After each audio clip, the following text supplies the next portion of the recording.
Hello and welcome to MxM Live, the leadership series. We are here with Mr. Girish Agarwaal, promoter director of the Dainik Bhaskar Group. I must make a confession. I've been tracking the Dainik Bhaskar Group for the last 2 decades. And I remember meeting Girish ji first time in a small office in Mahim.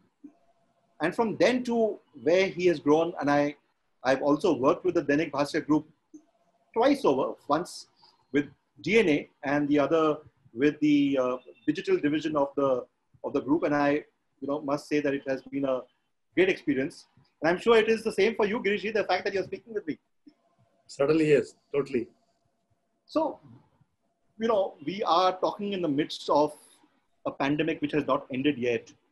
From the time that you worked with the newspaper business, would you think this has possibly been the worst ever time for the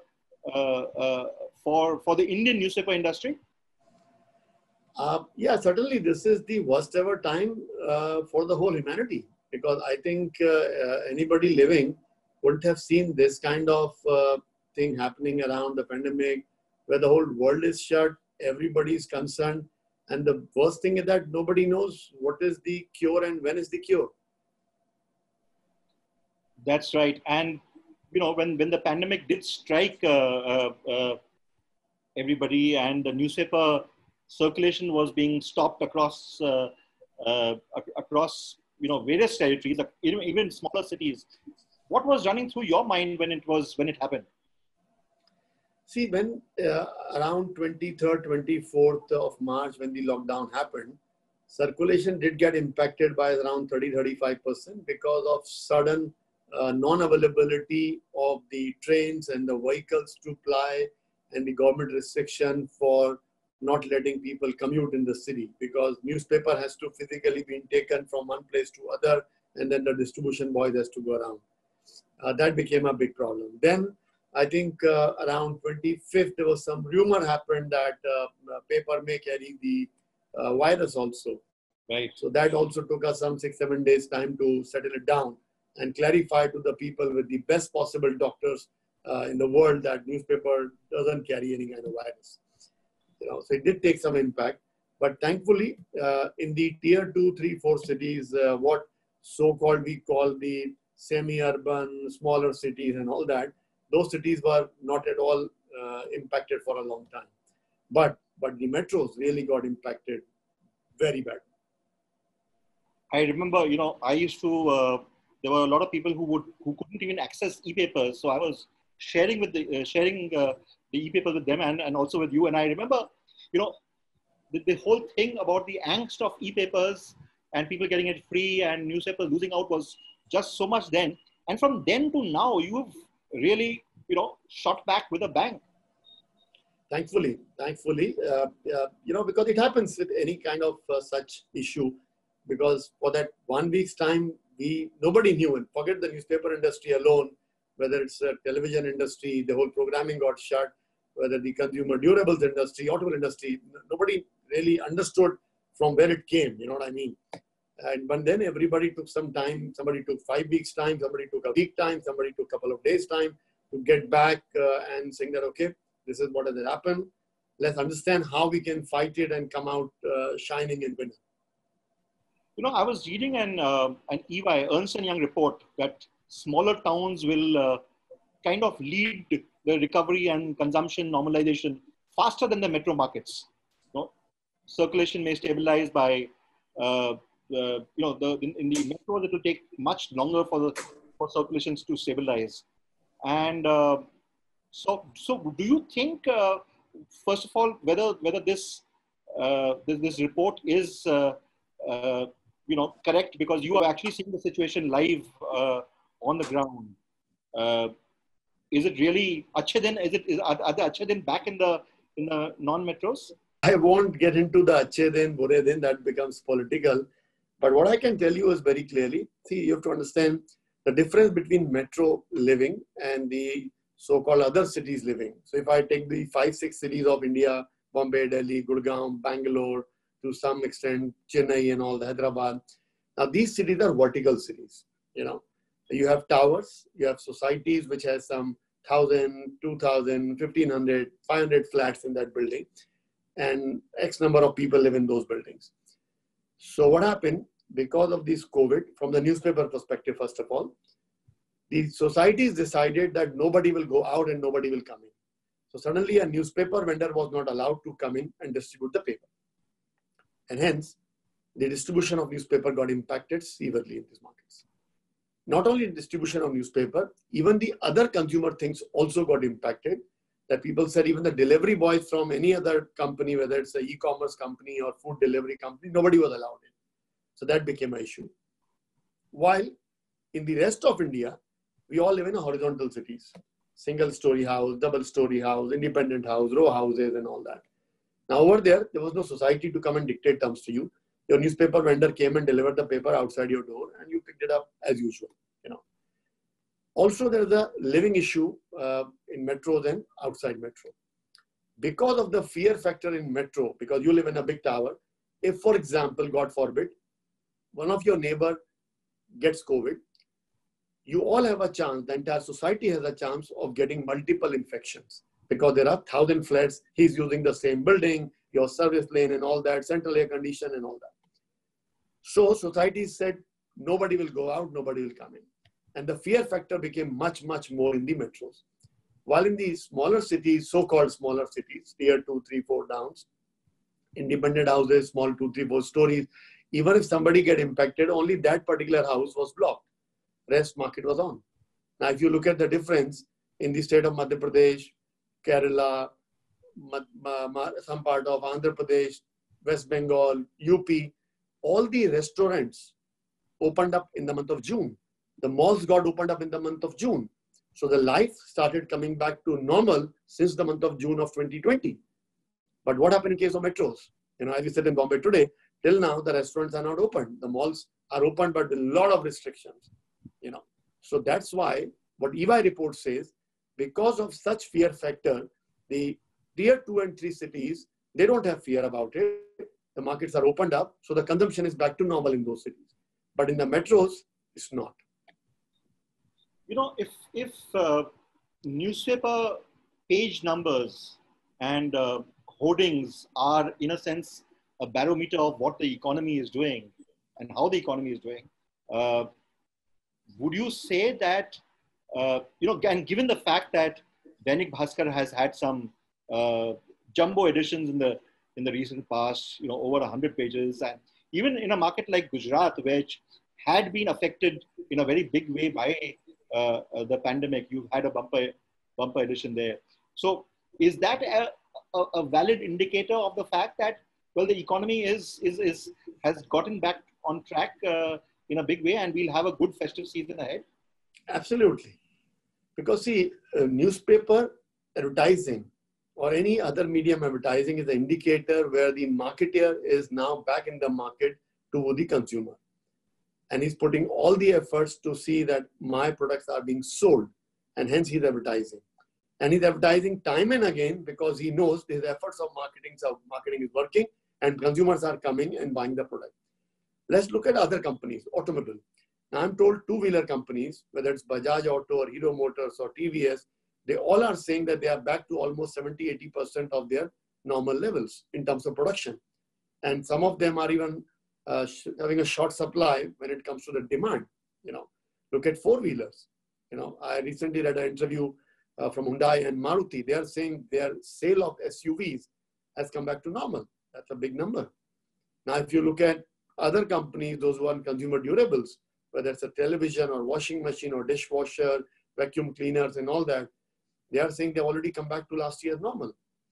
I think that clearly indicates the overall society consumption is coming back to normal. But yet, we have a point of view in this very clearly, that this time the consumption is led by the Bharat. The metro is lagging behind clearly on that. One of the things, I was speaking to somebody from an automobile company, while passenger vehicles are looking up, commercial vehicles are looking down. And, the sales of commercial vehicles is, in a sense, an indicator of what is perhaps a degree of tentativeness in the non-metro market. What happened? The commercial vehicle sale is not just about this. it's also about what has happened. The entire intercity transportation, intrastate transportation has come to a halt. So for example, if somebody was planning to invest some money buying vehicles for the transportation of goods or the passenger buses and all that, they have put it on hold because the interstate transportation is still, there are a lot of restrictions. So I won't, in the current scenario, take this as a parameter or yardstick to judge the recovery as such. Let's get to the point that you mentioned about the metro versus the non-metro. Now you're living in a metro city and you have had exposure in terms of publications in the metros. Do you think it is really going to be that bad for media products, especially in the newspaper industry in the metros? Because clearly what we are seeing is, while and let me take an example of give a name. The Times of India, for instance, has been bringing out some bumper editions also. So may not be the same numbers as Dainik Bhaskar, but they have been talking about consumption of their column centimeter having increased. But as per your thing, what do you think will the your forecast of what it will be? Is it, since circulation hasn't really gone up very much, do you think we will see bumper editions in the festive season? See, I can talk about the non-metro markets very clearly. That in non-metro market, whether it's a Kerala or Gujarat or Madhya Pradesh or UP or Punjab, all these markets are already at almost 80-85% recovery in terms of circulation. Kerala, I'm told, is 90-92% plus. I'm very confident that in the festive month, all these markets will do rocking business. We are seeing our local advertising has gone up to almost last year's basis of 90% of last year. So that way, I think things are improving. Metro, I may not be able to comment much on the media as such, the newspapers as such, but one thing I can see very clearly that most of the companies focus on metro in terms of sales is now shifting, because they know if earlier metros were contributing 30-35% of their sales, now they know maybe for next 12 months time, 18 months time, this 35% may go down to maybe 20-25%, and the rest of India would be accountable for 80%. And if the markets have shifted to 80% to rest of India, obviously the advertising money will follow that. In the recent past, activations and doing activities and doing engagements with marketers had gained ground. May not have been as much with newspapers, but clearly with radio and television, it had increased considerably. But in the non-metro market, that I think was a reasonable source of revenue. That obviously must have been affected in a big way. Yeah, I think the on-ground activities will take a hit for next maybe 12 to 18 months. Because now no state government is allowing you to organize a 2,000 or 5,000 people event. So everything is happening kind of online. So I think the on-ground activation has taken a big hit. In fact, all the on-ground companies need to think that how can they collaborate with the newspapers now and see that they can do activities through the newspaper, with the newspaper as such. The other factor, of course, in the case of newspaper advertising is, while you have the volumes which are fairly high, how have the values been? Are you getting the same kind of yields that you were getting earlier? How much has it grown? How much has it been down rather from earlier? So what happens, in the month of April, May, June up to July, most of us ran schemes to woo the customers because the circulation was down to around 70% as such. But now since the circulation levels have come up to 85%, the schemes have considerably gone down. So the yield is almost now coming back to the normal time pre-COVID. And in terms of number of pages, etc., do you think that numbers will be back to what it used to be pre-COVID? We are almost 90%, I would say. Our pre-COVID number was 21 pages average every day, average. Right. Though it's around 20 or 22, I would say average 21. We are already at around 18.5 pages. So we are almost there. So where do you think, is the media as a whole, because, you have had interests across all media. Where do you think in the next 6 to 8 months is media going to be headed? Is it going to really be the proliferation of non-metro leaders like yourself? Or is it, when do you think will metro consumption increase, if at all? See, from the media perspective, I say this is the time for media to really handholds the consumer and the advertiser also. Let me talk about a consumer, a reader. What we have seen in last 6 months' time, our readers' dependability on us has increased manyfold, because this is the time when the fake news is hitting every individual. So if there's a fake news about anything else, see, earlier what used to happen, you read a fake news about something happened in Spain, something happened in some else place, you say, it doesn't make a difference to me. I know it's a fake news, but it's okay. But now the fake news is about you. If there's a fake news about COVID, if there's a fake news about how the industries are opening up, it's about you, it's impacting you. So suddenly you say, listen, I don't want this all crap of fake news from the social media.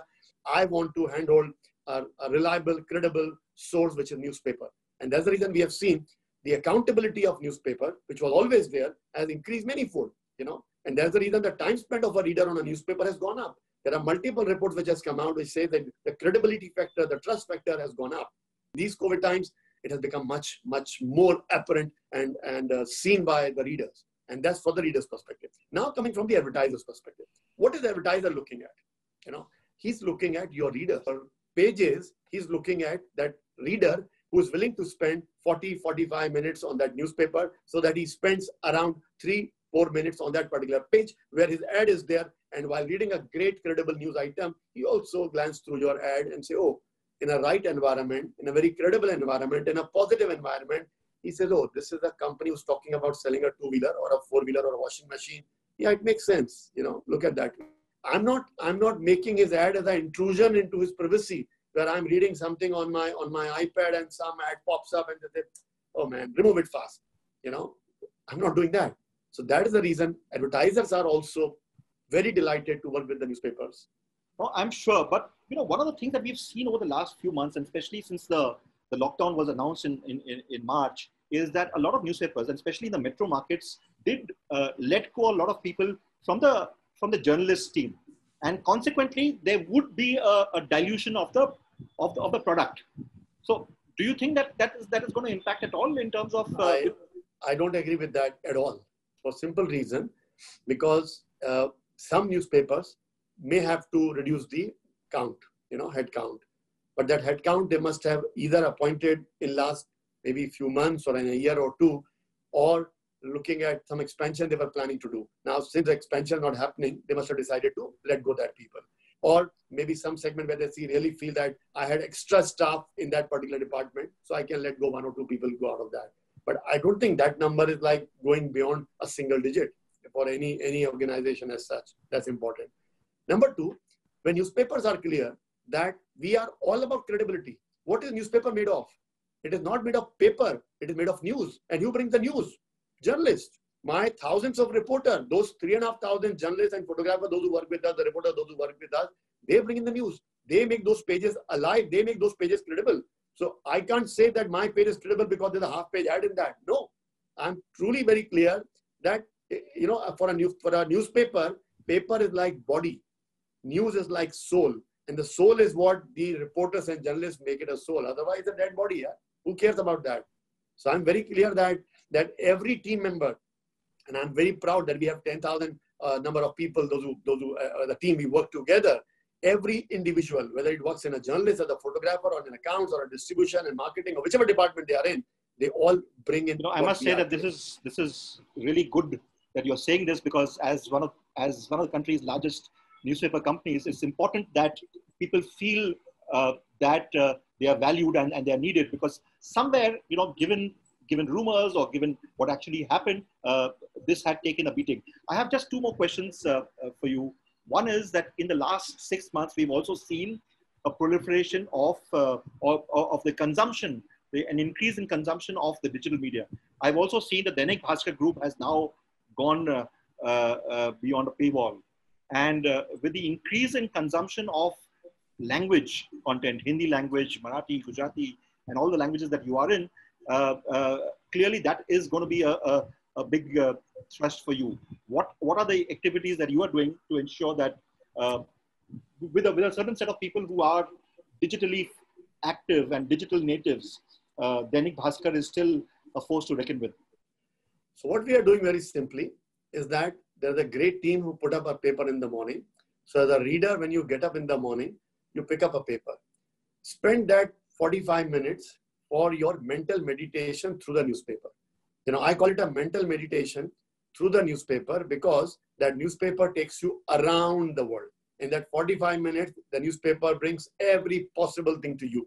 So after that 40 minutes of spending on the time on newspaper, you can feel that you have arrived, in terms of knowledge.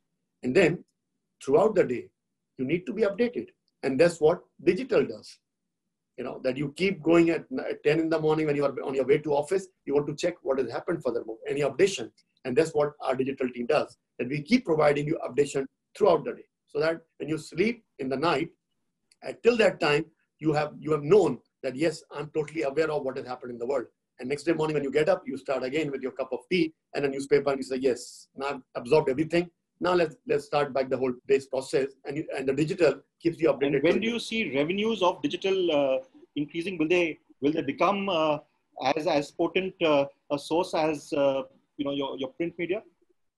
See, print medium took many years, many decades to earn that credibility where a reader feels that I need to pay you 150 rupees a month to subscribe and to take the knowledge from you. Digital will have to earn it. Digital will have to earn it. Let's not be in a hurry to say, okay, I should get behind a paywall as soon as I can. No, you need to earn it. Work hard for that.